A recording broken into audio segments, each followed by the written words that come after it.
There's a toxin that is present in 1 in 4 adults, 1 in 10 children. This toxin can cause a leaky gut. It can cause intestinal permeability. It can cause candida to overgrow. It disrupts the bacteria in our intestinal tract in a really significant way. It kills off all the beneficial bacteria, all the probiotics we take. This toxin kills those bacteria off while causing overgrowth of bacteria we don't want. E. coli, Shigella, Salmonella, Clostridium. It actually causes them to overgrow. This toxin can throw off the adrenal glands. It could deplete B vitamins, which we need for physiology and metabolism. What it also does is it causes problems with memory. It actually causes short-term memory, not loss, but essentially a blockage in you forming short-term memories. What is this toxin? What is this toxin that is present in 1 in 4 people? Can you guess? It is stress. Stress, physiologically, over a prolonged period of time, is actually a toxin. We don't think of it as that. And as you've heard me talk about over and over again, I'm like, please don't let yourself live in a state of fear. Please don't allow excess stress to enter your life, because that actually becomes a toxin. There are plenty of studies out there, and you can do the search for yourself.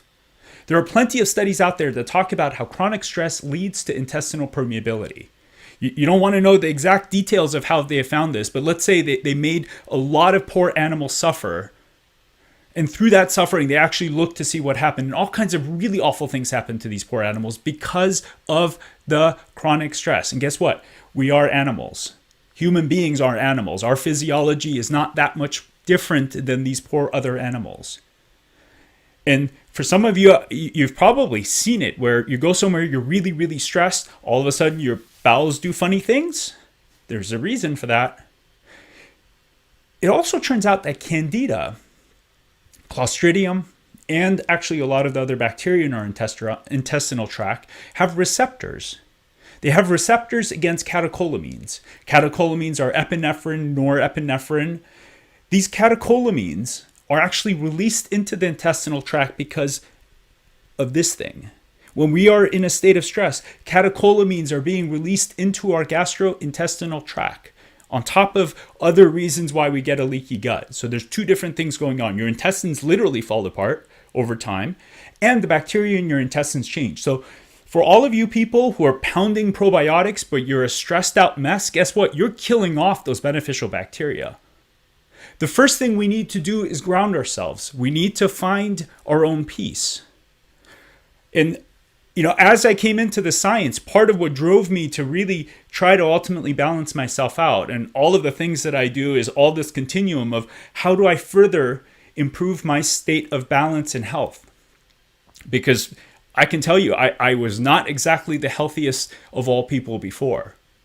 McDonald's, eating Burger King, like what's the problem? That was me. I still love pizza to this day. But I also recognized the consequences that caused. I got to the point where I realized, like, oh my God, me living in this high degree of stress is literally going to kill me. And my wife is like, you're going to kill yourself with the degree of stress you're taking on. Like, you're going to harm yourself. And I looked, I'm like, that's not fair to my kids. Forget about me. That's not fair to my kids. It's not fair to them for me to compromise my own well-being down the road because I choose to be in a state of stress. Stress, when you look at it physiologically, is probably one of the worst toxins that you can possibly have. You can eat all organic, do all of these things. If you're just stressed out of your mind your entire time, I hate to say this, but you're negating the effects of all of the other good things that you're doing. Chronic stress, because of the catecholamines it releases into the gastrointestinal tract, actually activates candida. Candida at that moment starts replicating, so there's more of them. And what is really weird is candida also becomes more aggressive.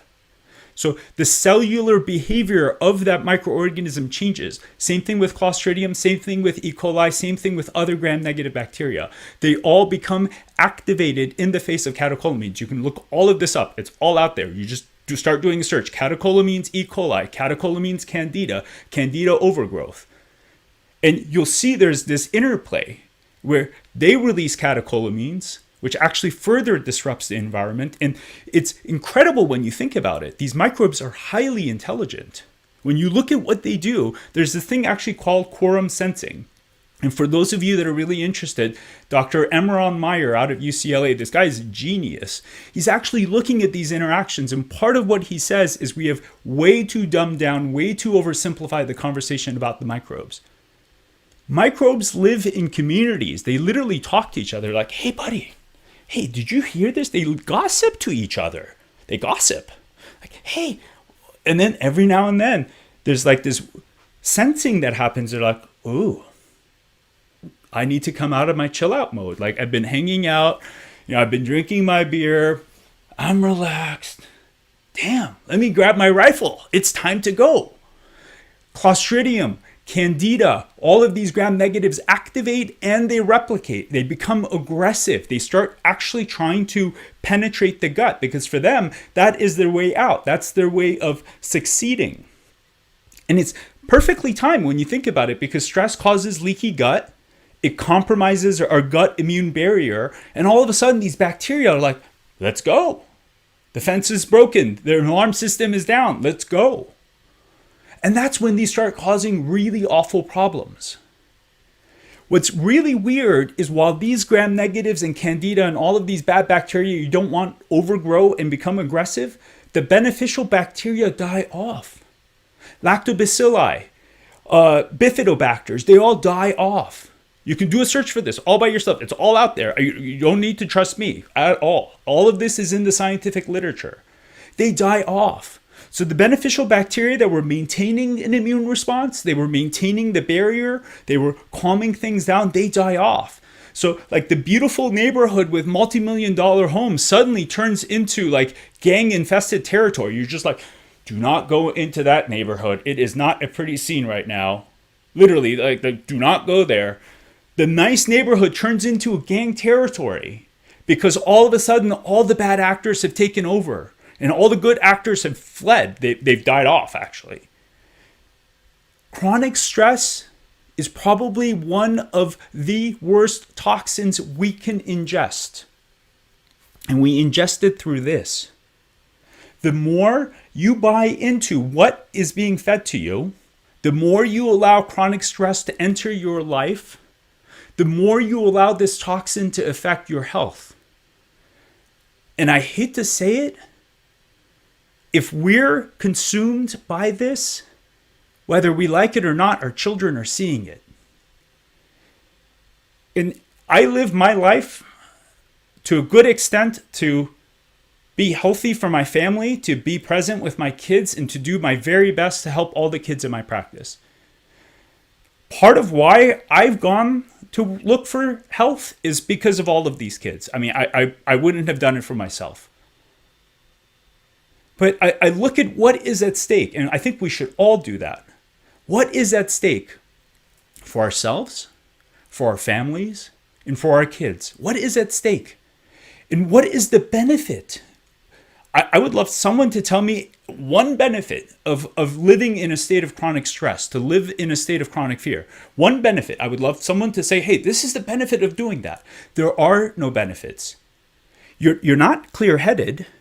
If you do a search for chronic cortisol, short-term memory, you'll see that chronic cortisol elevations over time actually suppress short-term memory processing.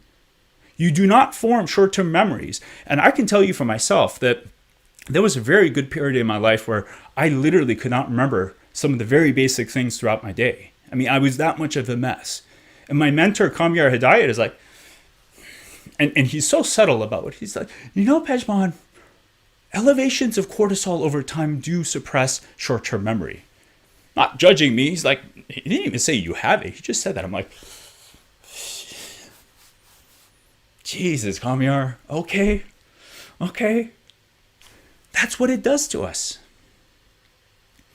And there are no benefits. There is nothing good that comes of this.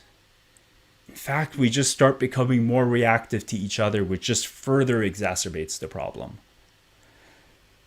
So take a deep breath in. The world is weird. There's all kinds of strange things happening. There's no question about any of that. We live in an unprecedented time in so many different ways. There's no question about that.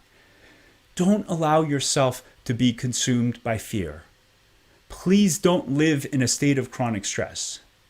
Please, please, please, please don't allow that to come into your family, to become the baseline that your children come to know.